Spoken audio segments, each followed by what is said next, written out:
This is fall in the Sierra Nevada mountains of California.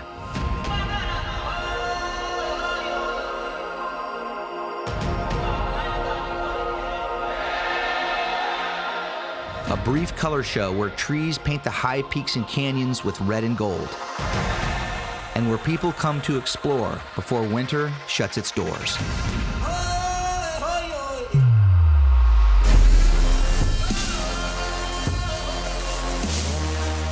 The summer crowds are gone. The air is crisp and clear.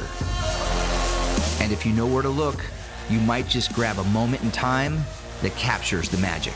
I grabbed a camera and just headed up the hill, and I realized that you're not thinking about anything but that shot at the moment, and then pretty soon you realize you're not thinking about all the other stuff. When you travel, the world becomes a smaller place. When you explore with friends that share a love of photography, destinations come to life. We tell the stories of travel with our cameras, capturing some of the most beautiful locations on Earth. But every adventure reveals more than what's in the frame. The people, the food, and unexpected turns of the journey bring the full experience of travel into focus.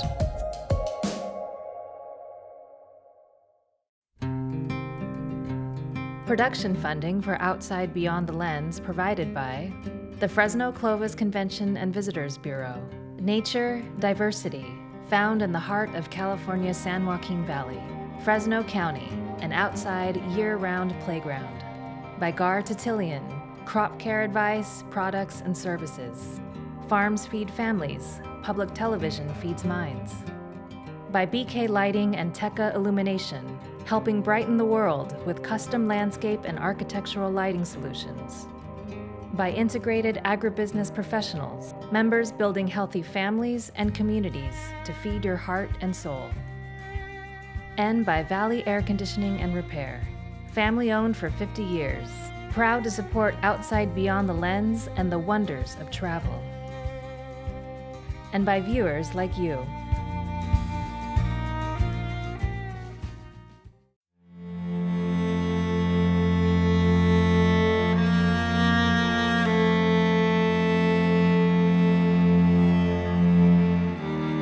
On the east side of the Sierra Nevada mountains, on a drive known as the June Lake Loop, fall comes early.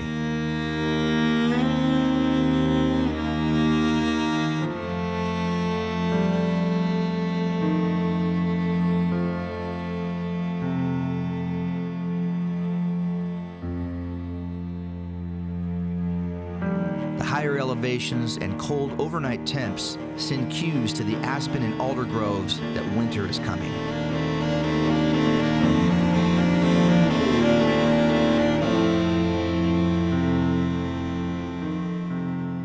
The Sierra Range frames the great San Joaquin Valley of California to the east, and before deep snows lock the high country down until spring, a short but spectacular color show attracts people who know the magic of these mountains in fall.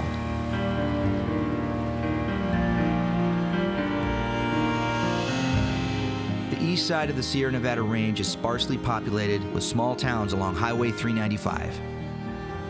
Near Mono Lake and the town of Lee Vining, dirt roads wind their way through the sage and grass toward the dramatic uprising of the Sierra's eastern face. Here, below Parker Peak, the transformation of fall foliage has begun.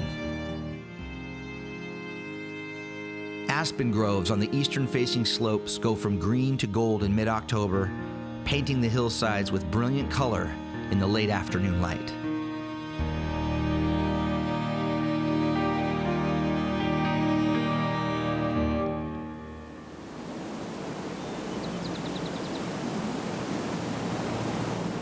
Trees like these aspens pull water from the ground through their roots. The leaves pull in carbon dioxide gas from the air. Trees use sunlight to turn carbon dioxide and water into glucose, a kind of sugar that give these trees the energy they need to live. This process is called photosynthesis and relies on a chemical called chlorophyll to make it happen. Chlorophyll is what makes leaves green. In the summer, when there is both more light and water, leaves, the food factories of trees, are flooded with chlorophyll to keep the photosynthesis machine running and remain green. But as days shorten and groundwater dries up, these trees shut down their food-making process and get ready for a long winter sleep. Photosynthesis ends, chlorophyll fades, and the golds, yellows, and orange pigments that were always in the leaves is now revealed.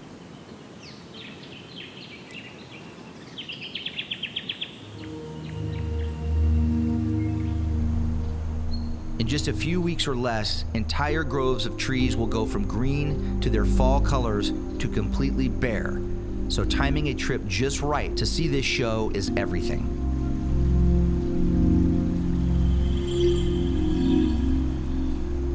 On a cold October morning in Silver Lake, California, photographers gather on a sandy point in search of the perfect picture.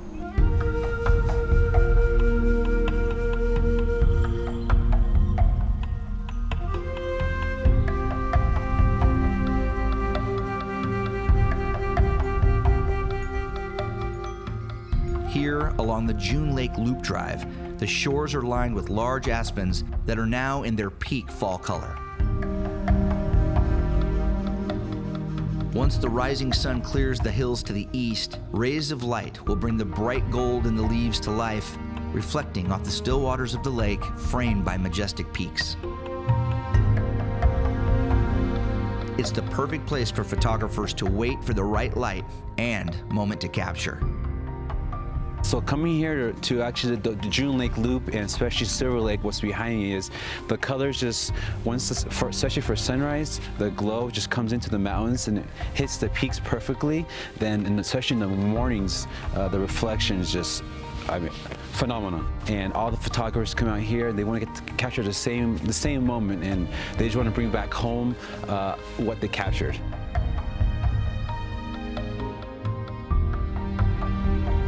A couple months ago, I was in Wyoming, and going to Wyoming kind of gave me this feel. You have different type of terrain. You have from the aspen trees to the mountain, the huge mountains, especially with the peaks there, going to Convict Lake. You have just all different type of things for landscape photographers, and that's why everybody comes here, especially for fall, to capture the colors. Social media has become an excellent way to track the changing seasons and when colors hit their peak in places like the June Lake Loop. So since we live 4 hours away in Livermore, California, usually I'm on Instagram. I'm also checking hashtags for locations, geotags. Especially I look up Instagram. Their name is Mono County Tourism, and they kind of show you in percentage of what the colors are here in each Sierra. Once I see there's a good percentage for a certain location, then I jam over here with all my friends and capture what we can.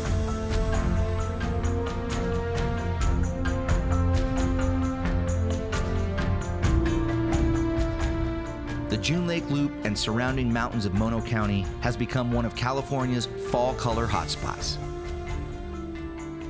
Taking Highway 120 over Tioga Pass through Yosemite is the best and fastest way to get here from the Bay Area and Central California.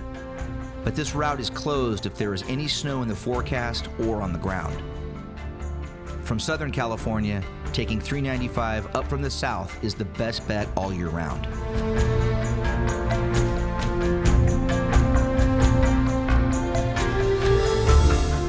Whether you're a serious hobbyist or a smartphone direct-to-Instagram kind of photographer, a trip to the June Lake Loop, Mono Lake area in fall, when the leaves electrify these landscapes with color, will keep you coming back.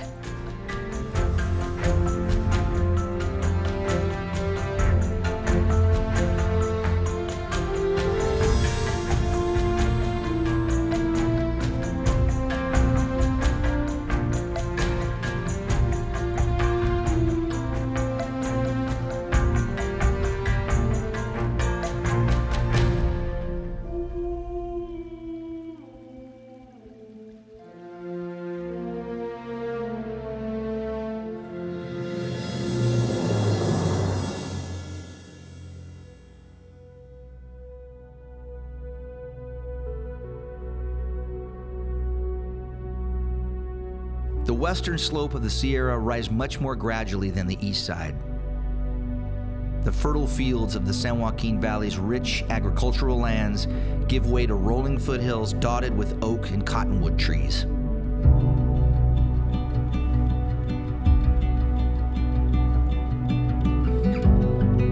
Here, the biting cold that has turned the aspens of the east side gold hasn't arrived yet.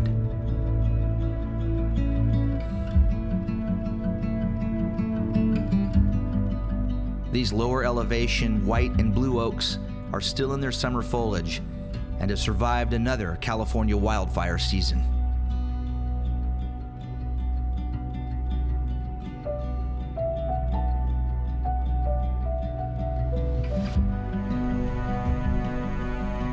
Higher up in elevation, near the southern entrance to Yosemite National Park, the devastation of recent wildfires dramatically changes the landscape. The speed and intensity these fires can move has to be seen in person to be believed.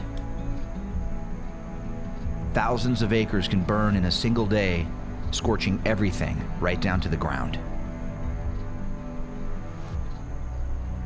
So here in the central Sierra Nevada mountains of California, it's a lot different than the east side of the Sierras. East side of the Sierra is very steep escarpment off the east side of the Sierras down into the Owens Valley. Here, it's a gentle slope to the west down to the San Joaquin Valley. It's also much more forested here on the west side, and you get into a really big conifer forest here. We're about 5,000 feet, maybe not quite 5,000 feet in elevation. And wildfires are a big thing here in California. You see it on the news all the time, and you wonder what the effects of those fires look like.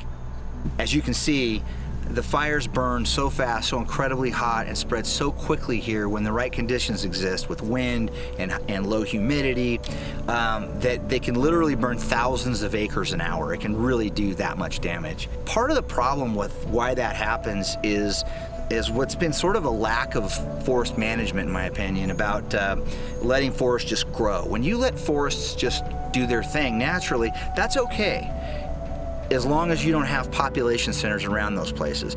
I think whenever you have people next to forests, then you have to manage the forest. If this forest had been properly managed, like we're seeing now, like the state of California is now doing, had that been done here, who knows? This might have not been that big of a fire to contain, and we might not be looking at remnants of a once great, conifer forest that was here.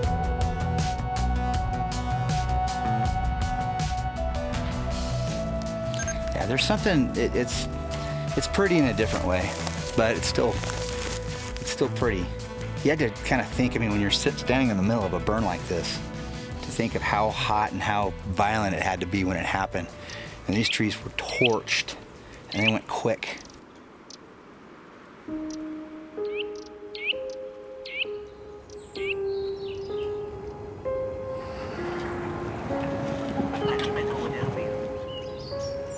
Yosemite National Park in fall is a special place. As one of the National Park System's most popular parks, Yosemite is always busy. But after Labor Day, the massive crowds shrink dramatically, and in late October and early November, the waterfalls and granite cliffs of Yosemite Valley share the spotlight with dogwoods, bigleaf maple, and black oak. Yosemite Valley is an easy place to navigate. There are plenty of places to pull over and explore with short walks from the car.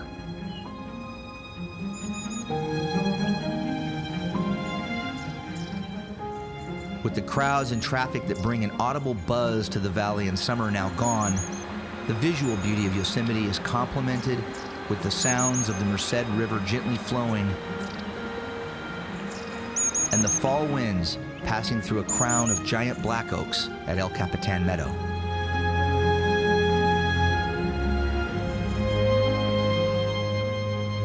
At 4,000 feet above sea level, Yosemite Valley's elevation keeps this part of the park open year-round.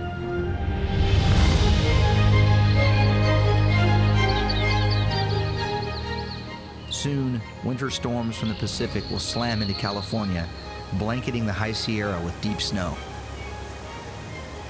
Occasionally, if the storms are exceptionally cold, snow will fall this low and will replace golden carpets of big leaf maple leaves with white.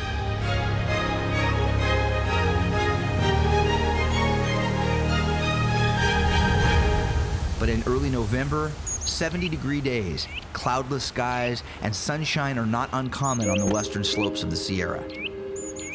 And there are plenty of places off the beaten path to explore not far from Yosemite that bring an added level of peace and solitude for those willing to take the road less traveled. Kevin and Sarah are a father-daughter nature team. They've been sharing a love for hiking and photography in the mountains east of Fresno, California, since Sarah was a little girl. Today, they're investigating a place they heard about from a friend that is far from any towns, paved roads, and is a place not highlighted on any map. I've been into nature photography for about 15 years. I needed something to take my mind away from just the busy hustle and bustle of work, and I just needed to find something that was relaxing, and I grabbed a camera and just headed up the hill and realized just how much I fell in love with it. I just realized how much I enjoyed it, and I realized that you're not thinking about anything but that shot at the moment, and then pretty soon you realize you're not thinking about all the other stuff. For as long as I can remember, I've been coming up here. I've been hiking since I was in elementary school, so it's been at least 10 years of hiking. It is just him and I. This is our thing to do. I think we live such busy lives anymore, and it feels like as I continue to get older, I continue to feel like time just gets away from us, and so this is our time to remember what's important and that the two of us are still so close, and it means the world to me that we're this close. In the fall, it's just the color, the difference, the changes. The leaves are changing, even the grasses are changing. And just to have the granite backdrop with the colors and the simple thing of a leaf on a rock with maybe some water around it, it just opens up opportunities for an amazing shot.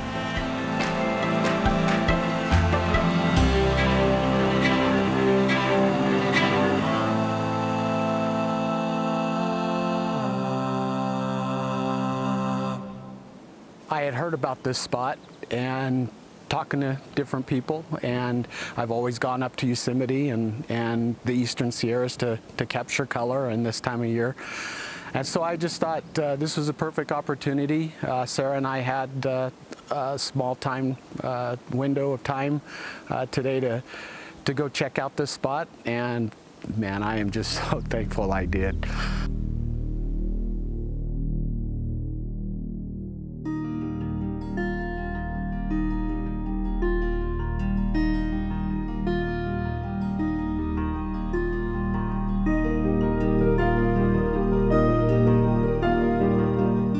This part of Central California in the Sierra Nevada mountains was home to the Mono tribe of Native Americans, and signs of their summer camps can be found scattered throughout the range.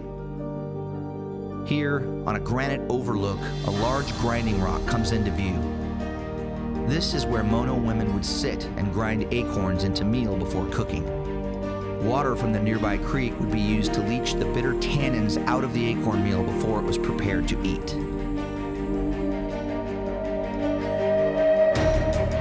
I can't believe it. I mean, to grind it and to grind all these holes, and I think it's an inch every 100 years. It takes every 100 years to go an inch. Look how deep this is. That's incredible. I mean, look how round it is. But could you imagine just sitting here and this is your view right here? And I mean, it's no wonder they chose this as a place to make home, and oh yeah. You got the river going through. You sit there, and I just running my hands through there and just looking up and watching the water, and it was just so peaceful and so calm, and it was really touching to just be able to, I felt like I was connected with them almost, that I was there to experience that. Was beautiful. I I had heard about the grinding holes up here, and I'd never really seen them. You hear about them, and the fact that it takes 100 years to go an inch, and you think, yeah, well, okay, and you realize, well, these holes are like 9-10 inches deep. Man, people were up here for a long time, and to be a part of that and to sit where Native Americans sat here and did this is, boy, coming around the corner and you see this big granite slab and this beautiful granite amphitheater and the river coming through. Wow, you just can't buy that. That's just priceless right there.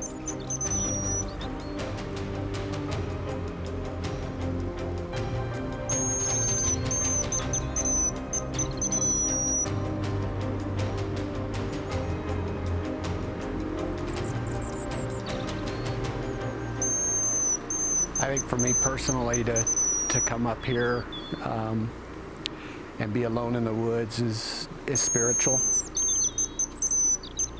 You just let everything go.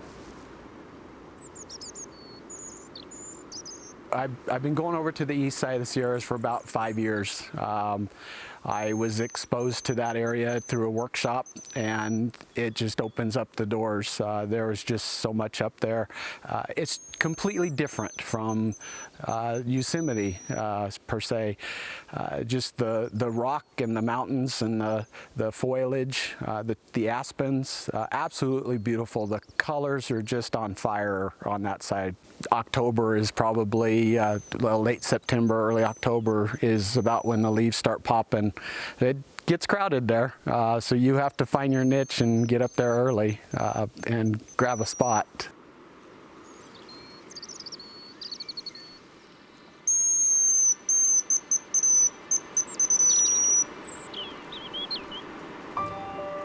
Further downstream, the surrounding forests open into a massive granite-floored bowl tucked below a high ridge that protects this place from view of nearby trails and roads.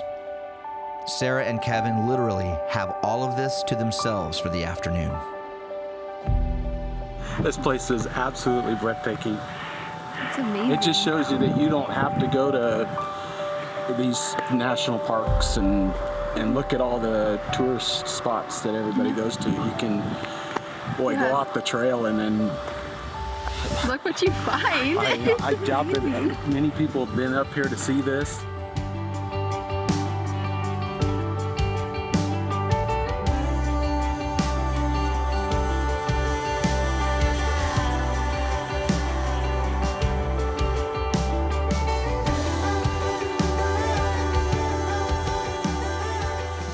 When you go to Yosemite, it's beautiful, but you do have to fight crowds often, and where it is fun, but spending this time with Padre, it's nice just to have him and I together, and getting onto this kind of off the beaten path area here was amazing. And I had these holes to ourselves. We had this beautiful water where this granite was, all to ourselves, and we just got to walk and explore, and it was so quiet and just the two of us, and that's what made this trip amazing.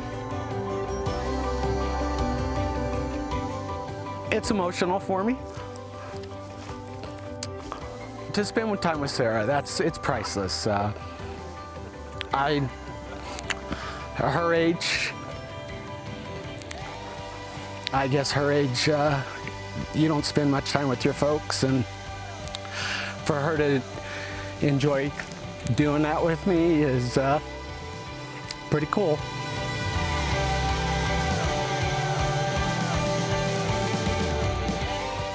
Spending time outside and away from the usual grind of life is something any of us can do. The colors and foliage aren't the only things that transform in the Sierra Nevada mountains of California in fall. This place takes on a different pace and feel that signal the end of something along with the beginning of something new.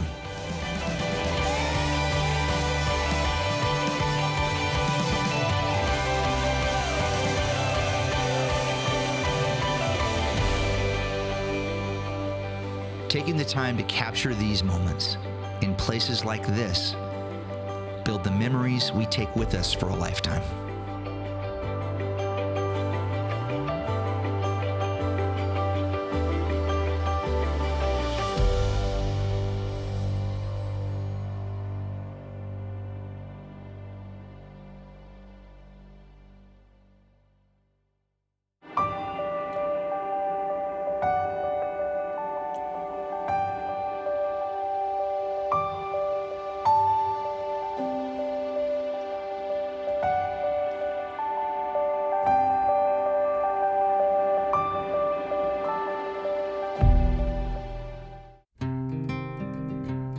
Production funding for Outside Beyond the Lens provided by the Fresno Clovis Convention and Visitors Bureau. Nature, diversity, found in the heart of California's San Joaquin Valley. Fresno County, an outside year-round playground. By Gar Titillion, crop care advice, products, and services. Farms feed families, public television feeds minds. By BK Lighting and Tekka Illumination, helping brighten the world with custom landscape and architectural lighting solutions. By Integrated Agribusiness Professionals, members building healthy families and communities to feed your heart and soul. And by Valley Air Conditioning and Repair, family-owned for 50 years, proud to support Outside Beyond the Lens and the wonders of travel. And by viewers like you.